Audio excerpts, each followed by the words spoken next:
दी है। और अल्लाह ही ने तुम्हारे आराम के लिए अपनी पैदा की हुई चीजों के साए बनाए और पहाड़ों में गार बनाए और तुम्हारे लिए कुर्ते बनाए जो तुमको गर्मी से बचाएं, और ऐसे कुर्ते भी जो तुमको असलहा जंग के जरर से महफूज रखें। इसी तरह अल्लाह अपना एहसान तुम पर पूरा करता है ताकि तुम फरमाबरदार बनो। बस अगर ये लोग रूगर्दानी करें तो ऐ पैगंबर, तुम्हारा काम फकत साफ साफ पहुंचा देना है। ये अल्लाह की नेमतों से वाकिफ हैं, मगर वाकिफ होकर उनसे इनकार करते हैं और ये अक्सर नाशुक्रे हैं।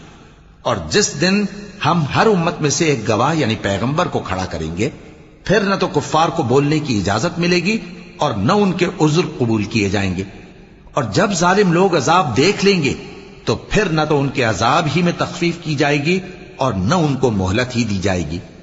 और जब मुशरिक अपने बनाए हुए शरीकों को देखेंगे तो कहेंगे कि परवरदिगार, ये वही हमारे शरीक हैं